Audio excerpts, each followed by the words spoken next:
उत्तर प्रदेश के शिक्षा जगत से एक बहुत बड़ी, बल्कि कहें तो एक चौंकाने वाली खबर आ रही है।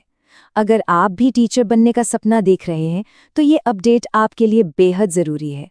हाँ, तो सीधी सीधी खबर ये है कि यूपी टेट यानी Uttar Pradesh teacher eligibility test, जो कि 29-30 जनवरी को होने वाला था, उसे फिलहाल के लिए टाल दिया गया है।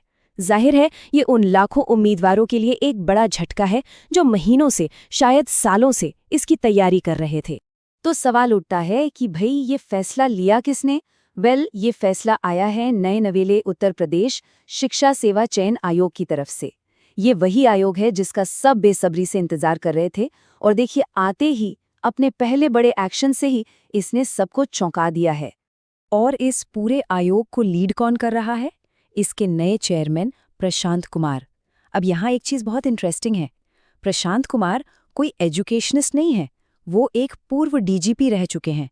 मतलब कानून व्यवस्था की दुनिया से सीधे शिक्षा आयोग के टॉप पर। ये अपने आप में काफ़ी कुछ कहता है। और कमाल की बात यह है कि ये फैसला लेने में कोई लंबा चौड़ा वक्त नहीं लगा।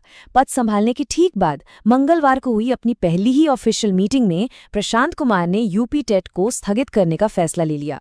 मतलब आते ही पहला बड़ा एक्शन, जो शायद इस आयोग के काम करने के तरीके का एक इशारा भी हो सकता है।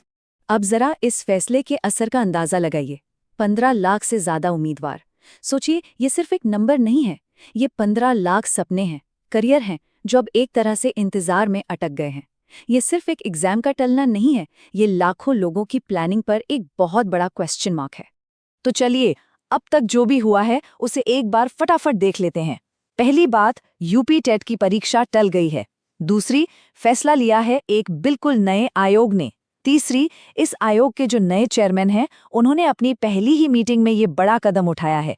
और चौथी और सबसे अहम बात, 15 लाख से ज्यादा उम्मीदवार इससे सीधे तौर पर प्रभावित हुए हैं। तो इन सब के बाद सबसे बड़ा सवाल यही खड़ा होता है कि आखिर नए आयोग का ये पहला बड़ा फैसला हमें क्या बता रहा है? क्या ये एक संकेत है कि भविष्य की परीक्षाओं को और भी ज्यादा सिक्योर और पारदर्शी बनाने की तैयारी हो रही है? या फिर ये किसी बड़ी प्रशासनिक चुनौती की बस एक शुरुआत है? इन 15 लाख उम्मीदवारों का भविष्य इन्हीं सवालों के जवाब में छिपा है। और जवाब वो तो सिर्फ आने